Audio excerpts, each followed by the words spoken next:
High everyone, welcome back to the channel. कसे आहात तुम्ही सगळे? आय होप तुम्ही सगळे खूप मस्त आणि मजेत असाल. सकाळचे 8:30 वाजतात, म्हणजे आपल्या इंडियातले 7. आणि आम्ही बाहेर पडतोय आत्ता. ब्रेकफास्ट आमचं झालेलं आहे, ब्रेकफास्ट वगैरे करून बाहेर पडतोय.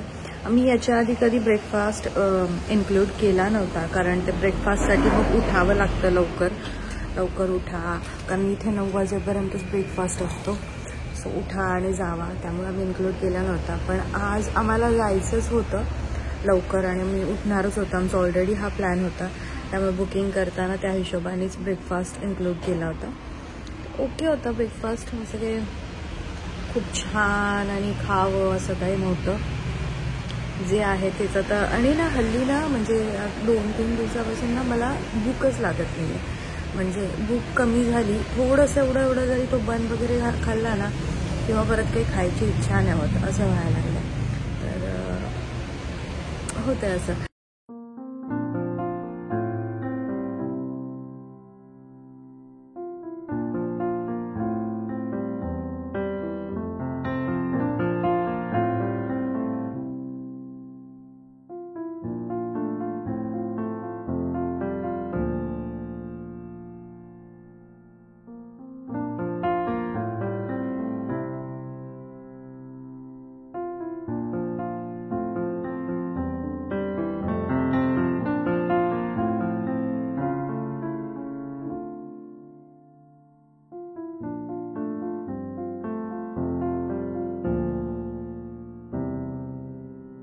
तर आत्ता आम्ही चाललो आहे बाणा हिल्सला.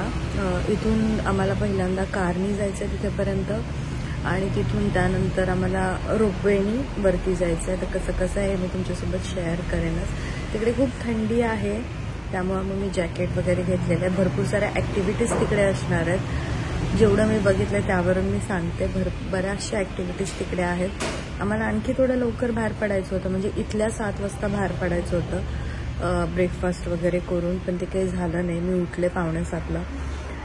तर चला, आता दिवस आमचा तिकडे जाणार आहे. जे काही असेल ते मी तुमच्यासोबत या ब्लॉगमध्ये शेअर करेन. सो आम्ही आत्ता बाणा हिल्सला पोहोचलो आहे आणि आता आम्ही केबल कार मध्ये जाणार आहे. केबल कारचं आम्ही तिकीट जे होतं ते ऑलरेडी काढलेलं होतं. तिथे काढलं तर खूप लाईनमध्ये तुम्हाला थांबायला लागेल 1.5-2 तास तरी. तर आता केबल कारसाठी पण भरपूर लाईन आहे. आम्ही खूप लवकर आलो, 9 वाजता 9:30 वाजता आम्ही पोहोचलो इथे, तरी गर्दी आहे. नंतर किती गर्दी होईल काय माहिती. सो आता आम्ही जातोय केबल कारमधून. आम्ही सकाळी 9:30 वाजता बाणा हिल्सला पोहोचलो आहे आणि इतकी गर्दी आहे. बऱ्याच व्हिडिओजमध्ये मी बघितलं होतं की तुम्ही सकाळी जा तिथे, तर सकाळची ही कंडिशन आहे, कारण सगळेच लोक इथे आलेले असणार आहेत व्हिडिओज बघून की सकाळी जा, सकाळी गर्दी कमी असणार वगैरे. पण सकाळच्या तुलनेत दुपारी फारच गर्दी होती, त्या मानाने ही बरी होती. आता आम्ही याच्यामध्ये बसलेलो आहे केबल कारमध्ये. केबल कारसाठी आम्ही पे केले होते अभिषेकचे अराउंड 3,000 रुपये आणि माझे 3,000 रुपये, असे 6,000 आम्ही पे केले होते. फक्त केबल कार नाही, आतमध्ये पण बऱ्याच ॲक्टिव्हिटीज आहेत ज्या त्यामध्ये इन्क्लूड आहेत. जर तुम्हाला फूड पाहिजे असेल, लंच हवा असेल, तर त्याचा पण ऑप्शन आहे. पण आम्ही लंच इन्क्लूड नव्हता केला, कारण त्यांचं जे जेवण आहे बुफे, ते काही सगळं आपल्याला जात नाही, त्यामुळे आम्ही तो ऑप्शन स्किप केला होता. आणि आमचे जवळजवळ काहीतरी अभिषेकचे 1,000 आणि माझे 1,000 रुपये वाचवले होते. आणि वरती जाताना इतकं सुंदर वाटत होतं. असे छोटे छोटे वॉटरफॉल्स होते. त्यानंतर बाणा हिल्सवर जाताना जो काही व्हिएतनामचं किंवा दनांगचं जे जंगल आहे ते दिसत होतं. खूप बघायला सुंदर असं दृश्य होतं हे.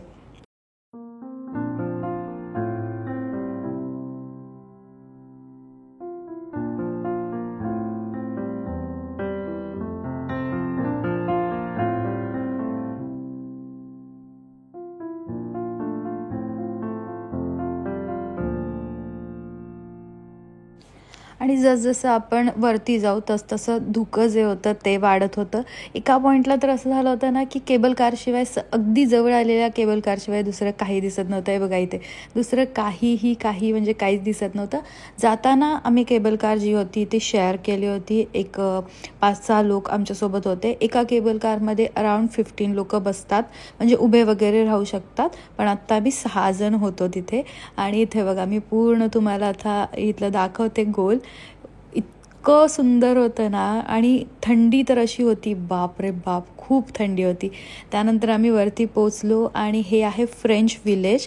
फ्रेंच विलेजमध्ये आम्ही सध्या पोचलेलो आहे. इथं एक वंडरलँड म्हणून आहे, फॅन्टसी पार्क म्हणून आहे आणि फ्रेंच स्टाईलमध्ये हे सगळं वसवलेलं आहे त्यांनी.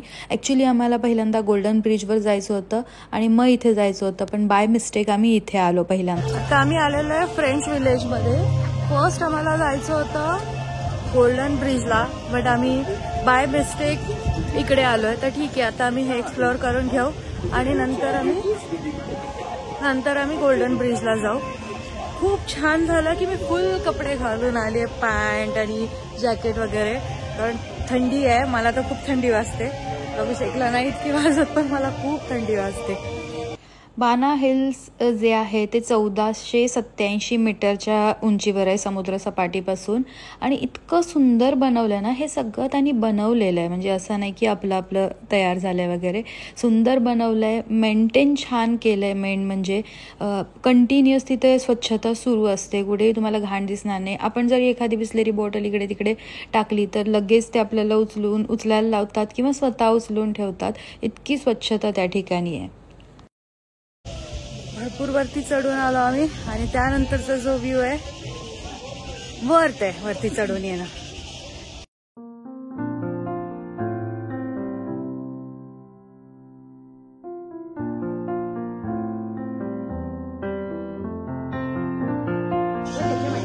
या एवढ्या हाईटवर आहे आम्ही आता.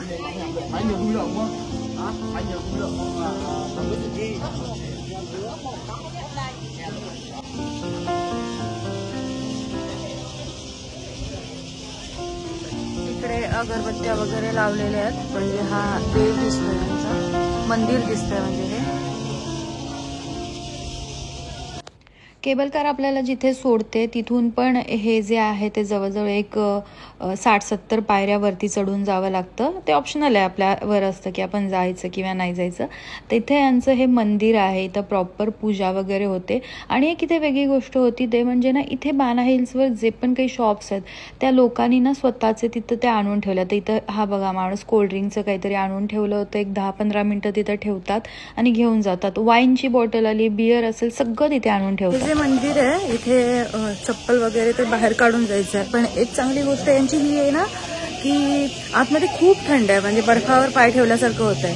तर तुम्ही जर काही प्रॉब्लेम असेल तुम्हाला पायामध्ये किंवा तुमचं वय झालं असेल तर तिथे त्यांनी आतमधले खास चप्पल ठेवलेत की जे तुम्ही घालून तिथे नमस्कार करू शकता, इकडे तिकडे जे काय तुमचं आहे ते करू शकता.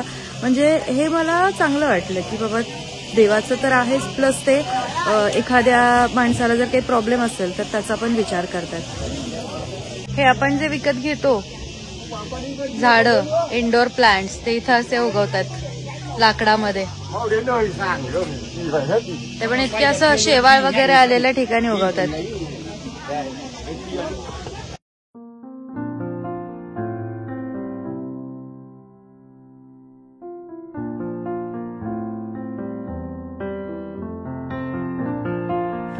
हे जे तुम्हाला दिसतंय ते आहे फ्रेंच कॉलनीज.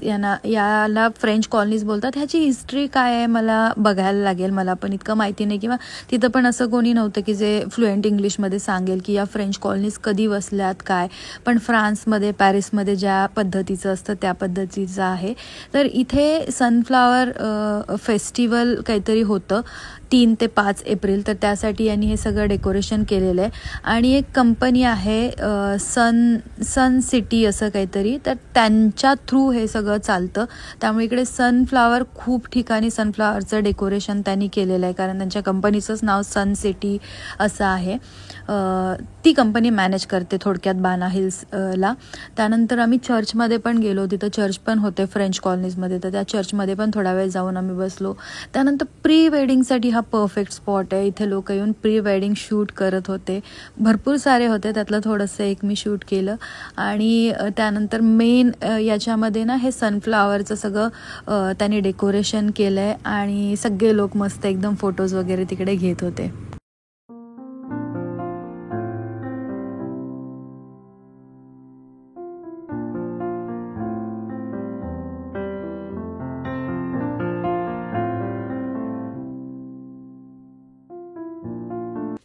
त्यानंतर ॲडव्हेंचर पार्क पण आहे, त्यामध्ये अल्पाईन कोस्टर आहे.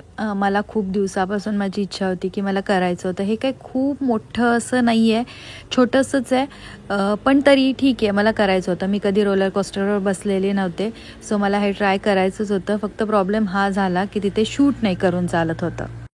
आणि अभिषेकीने मी आता दोघं एकत्र बसणार आहे. एकत्र बसायचं ना सिंगल सिंगल बसायचं आहे ना, हे काय सिंगल बसतायत. पण इथे यायचं म्हणजे प्रत्येक गोष्टीला क्यू असणार, हे या माइंडसेटनीच यायचं. कुठेही गेल्या गेल्या तुम्हाला लगेच भेटेल असं नाही आहे, कारण खूप गर्दी आहे, खूप सारे लोक इथे येतात. अल्पाईन कोस्टरचं एक अभिषेकनी शॉर्ट बनवलेलं आहे, तर ते मी शॉर्ट टाकेन इंडियामध्ये आल्यानंतर. आता आम्ही आलेलो आहे फॅन्टसी वर्ल्डमध्ये. इकडे खूप साऱ्या ॲक्टिव्हिटीज आहेत. तर सांगतो असं अशी हां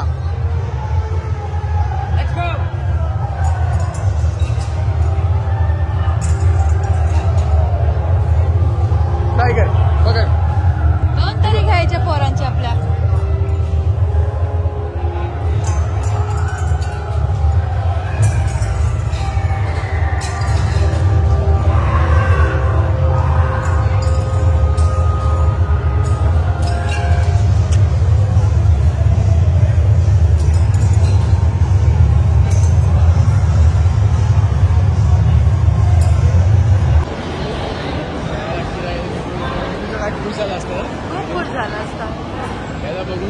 खूप खुश झाला असता. फॅन्टसी वर्ल्ड आहे इथलं, आणि खरंच अकिरा वीरूला घेऊन इकडे आम्ही नक्की येऊ. नक्की म्हणजे आम्ही थायलंडला जेव्हा गेलो होतो ना, तेव्हा लहान मुलांसाठी असं काहीच नव्हतं, जेव्हा अकिरा वीरूला घेऊन गेलो होतो. बट इथे खूप लहान मुलांना बघण्यासारखं आहे. सो आम्ही आता ती पण ट्रिप प्लॅन करू त्या दोघांसोबत, एकदा व्हिएतनाम.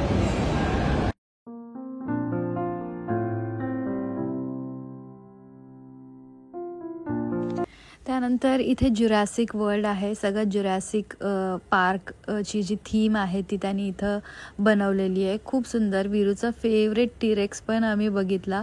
आणि अभिषेकने मी ना हे जेव्हा एक्सप्लोअर करत होतो त्याच वेळी आम्ही ठरवून टाकलं की नेक्स्ट ट्रिप इकडेच करायची.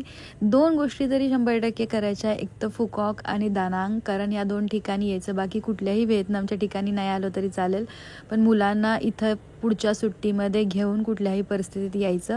बाकी सगळ्या ज्या गोष्टी आम्ही एक्सप्लोअर करत होतो तिथं आम्हाला इतकं काही जाणवायचं नाही, पण जिथे अकिरा युद्धवीरला आवडेल अशा गोष्टी होत्या ना, तिथे तर आम्हाला थांबायची पण इच्छा होत नव्हती, आम्हाला बघायची पण इच्छा होत नव्हती. आम्ही फटाफट शूट करत होतो आणि तिथनं बाहेर निघत होतो. आम्हाला असं वाटत होतं की अरे यार, का नाही त्यांना घेऊन आलो, का नाही घेऊन आलो.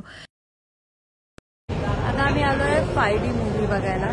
या साईडला 4D आहे, आणि मेन म्हणजे ना हे सगळं फ्री आहे, इकडे तिकीट नाही आहे. खूप साऱ्या गोष्टींना तिकीट नाही आहे. आम्ही जाऊन तिथे विचारलं तिकीटसाठी, तिथे बोलले तिकीट नाही आहे, फ्रीमध्ये. तर येऊ शकता तुम्ही, म्हणजे बऱ्याच गोष्टी ज्या आहेत त्या फ्रीमध्येच आहेत इथे, आणि छान आहे. म्हणजे तुमच्या मुलांना घेऊन आम्हाला आता डबल यावं लागेल, कारण अकिरा वीरूला तर मी इकडे घेऊन येणारच काही झालं तरी. मूवी असं नव्हता, गेम टाईप होतं ते, आणि छान होतं म्हणजे. पण मला ना प्रत्येक क्षणाला मला अकिरा युद्धवीरची आठवण येत होती, प्रत्येक क्षणाला इथे आठवण येते की ते अकिरा युद्धवीर पाहिजेच होते. एवढं सुंदर आहे हे फॅन्टसी वर्ल्ड जे आहे ते, खूप सुंदर आहे, म्हणजे लहान मुलांचं मस्त आहे.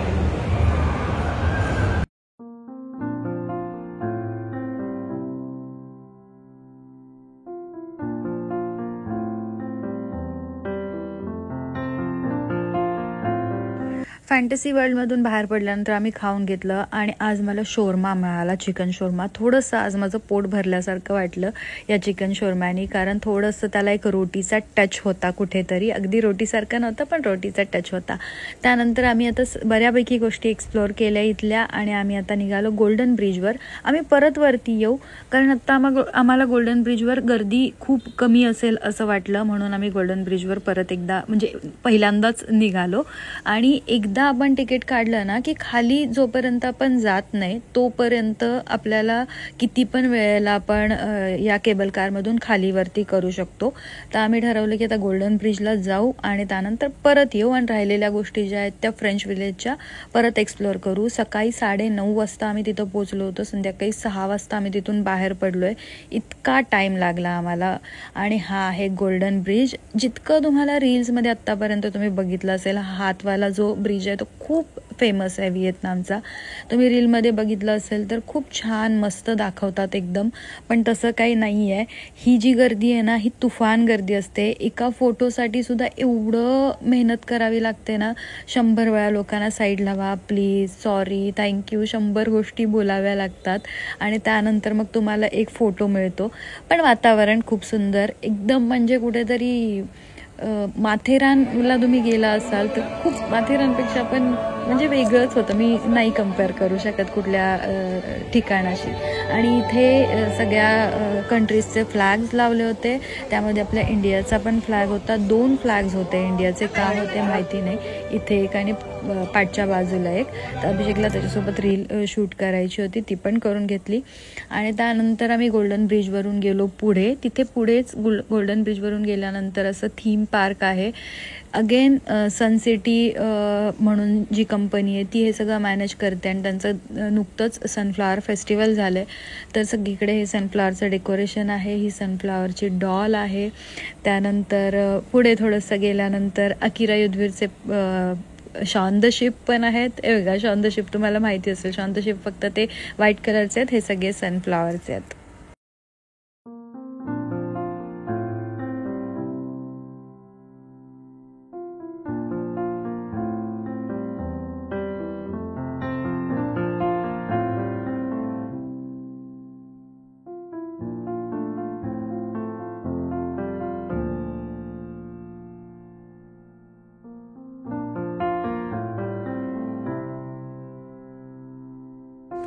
त्यानंतर पुढे गेल्यानंतर इथं बुद्धांची एक मस्त मोठाच्या मोठा एक स्टॅच्यू आहे.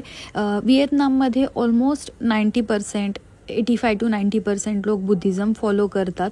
तर इकडे बऱ्याच ठिकाणी तुम्हाला बौद्धांची स्टॅच्यूज आणि टेम्पल्स वगैरे बघायला मिळतील. तर इथे खूप छान एक मार्बलचा स्टॅच्यू आहे आणि इथलं मार्बल माहिती आहे असं आपल्याकडचे मार्बल बघा थोडेसे ना असे येलोइश झालेले असतात. त्याच्यावरती काही कशाची प्रक्रिया झाली असते वातावरणाची माहीत नाही. पण इथं जे पण काय एवढा मोठा स्टॅच्यू आहे हा, तरीसुद्धा थोडं पण असं येलोइश कुठे दिसत नाही. छोटे छोटे मार्बलचे आणखी पण मूर्त्या आहेत बऱ्याच वेगवेगळे, काही काही शो पीस आहेत मार्बलचे, पण कुठेही तुम्हाला येलोइश काय दिसणार नाही. अगदी पांढरे शुभ्र एकदम जसेच्या तसे नवीन असल्यासारखे मार्बलचे सगळे स्टॅच्यूज इथे आहेत.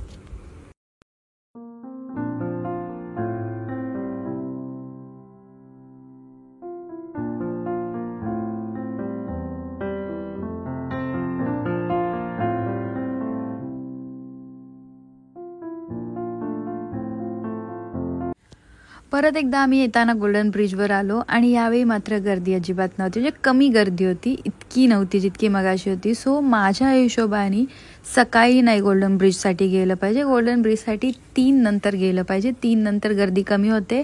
त्यानंतर परत एकदा आम्ही फ्रेंच सिटीमध्ये गेलो, फ्रेंच विलेजमध्ये गेलो. तिथेही गर्दी पूर्णपणे कमी झाली होती त्यावेळेला.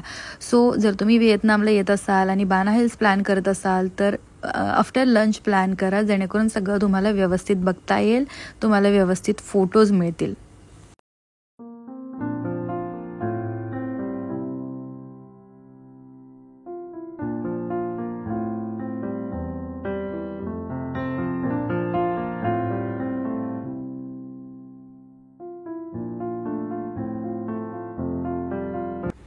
पुन्हा एकदा आम्ही फ्रेंच विलेजमध्ये जाण्यासाठी निघालो अभिषेक आणि मी. मात्र यावेळेला आम्ही पूर्ण केबल कारमध्ये दोघेच होतो, कारण जसं की मी तुम्हाला सांगितलं 3 नंतर हे जे प्लेस आहे याचं थोडंसं गर्दी जी आहे ती कमी होते. लोक निघायला निघतात, म्हणजे खाली वरती कोणी येत नसतं. तर त्यावेळेला आम्ही दोघेच होतो आणि तो पण म्हणजे मस्त एन्जॉयबल मोमेंट होता, कारण एवढी मोठी केबल कार आणि प्रायव्हेटायझेशन त्याचं झाल्यासारखं होतं. आम्ही दोघंच फक्त त्या केबल कारमध्ये होतो. धुकं होतं एवढं सुंदर, खूप छान वाटत होतं. आम्हाला केबल कारच्या तिकीटसोबतच बिअरचे पण काही पासेस मिळाले होते, फ्री बिअरचे. तर आम्ही तिथे गेलो. इथे जे दिसतंय तुम्हाला, इथे बिअर बनवली जाते. इथे यांची स्वतःचा ब्रँड आहे, लोकल ब्रँड, तो इथे बनतो आणि सगळ्यांनाच फ्रीमध्ये मिळालेले होते कुपन्स. त्यामुळे इतकी गर्दी होती. हे क्राऊडेड प्लेस होतं. तिकडे आम्ही थोडा वेळ टाईमपास केला, थोडंसं खाल्लं आणि त्यानंतर आम्ही निघालो घरी जायला, म्हणजे आमच्या रूमवर जायला. जातानाच्या वेळेला 5:30 झाले होते. अराउंड 15 ते 20 मिनिटाची आमची राईड होती खाली जाण्यासाठी. आम्ही दोघेच होतो अगेन आणि एवढं धुकं होतं. आता मात्र सकाळी जे रोमॅन्टिक आणि छान वाटत होतं, आता मात्र या वेळेला भीती वाटायला लागली होती, कारण समोर काही दिसत नव्हतं. सकाळी असं जंगल दिसत होतं, वॉटरफॉल्स दिसत होते, मस्त एकदम सगळं वाटत होतं. आणि त्यानंतर थोडंसं खाली आलो आम्ही. खाली आल्यानंतर मग दिसायला लागलं, इथे जे खाली तुम्हाला दिसतंय तिथे आम्हाला आता पोचायचं आहे. आणि इथून तिथेपर्यंत पोचेपर्यंत आम्ही 5 मिनटं मॅक्स 5 मिनटामध्ये पोचलो. केबल कार मला माहिती नव्हती एवढी फास्ट असते. मी रायगडलाच गेले होते, त्याच्या आधी किंवा त्याच्यानंतर कधी गेले नव्हते. रायगडला पण स्कूल ट्रिपमधून गेले होते, पण ही केबल कार खूप वेगळी होती असं मला वाटतंय. सो फायनली आम्ही पोचलो आमच्या डेस्टिनेशनवर आणि हा होता आजचा ब्लॉग. यानंतर मी काही नाही शूट केलं, कारण खूप थकले होते. सकाळी मी 8:30 8:15ला रूम सोडली होती, संध्याकाळी 7:30 वाजता गेले. त्यानंतर आम्ही रूमवरच खायला वगैरे मागवलं आणि झोपून गेलो 9 9:15 वाजता. तर येस, हा होता आजचा ब्लॉग. कसा वाटला तुम्हाला मला नक्की सांगा कमेंट बॉक्समध्ये. आणि आजचा ब्लॉग थोडासा लेट आलेला आहे, थोडीशी धावपळ चालू आहे माझी, त्यामुळे. पुन्हा भेटते तुम्हाला नेक्स्ट ब्लॉगमध्ये. तोपर्यंत bye, take care, thanks for watching.